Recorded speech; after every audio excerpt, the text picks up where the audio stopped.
ভাই, সংসারের ভিতরে যারা বউকে ভালোবাসেন তার বউর প্রতি মায়া মহব্বত এবং বউ যদি অসুস্থ থাকে তাকে একটু হেল্প করবেন।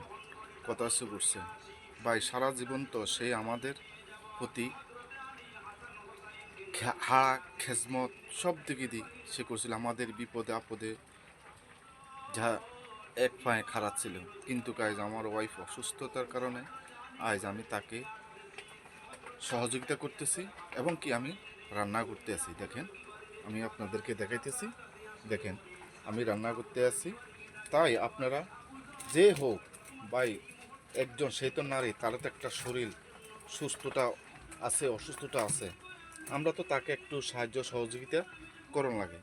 তাই আপনারাও একটু সাহায্য সহযোগিতা করবেন এবং কি তার প্রতি একটু অ্যালার্ট থাকবেন। কারণ সে একজন অপর নিজের মা বাপ ছেড়ে আইসে আমাদের কাছে।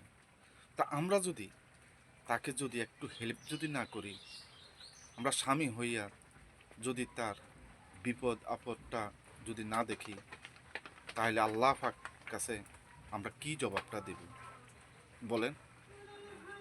যদি আমার হয়তো অনেকজনে অনেক কিছু মন্তব্য করে, বউর প্রতি ভালোবাসা, বউরে খুব হেল্প সাহায্য করে, বউ আইসে, বউ আমাদেরকে কামাই রোজগার করে খাবাইব, রান্না বাড়া করে খাবাইব না। এটা হচ্ছে ভুল ধারণা, এটা হচ্ছে ভুল ধারণা।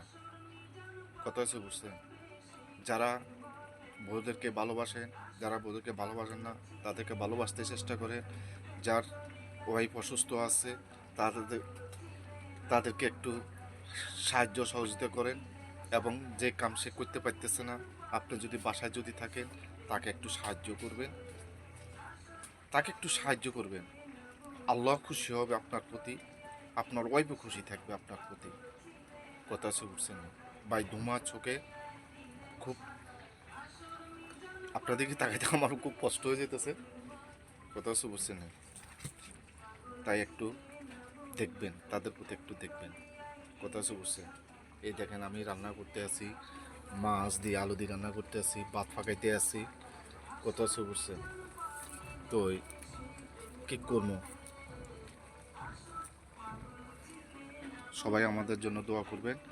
যারা এই ভিডিওটা দেখতে আছেন অন্তত একটু লাইক কমেন্ট শেয়ার করে দিবেন এবং যারা করে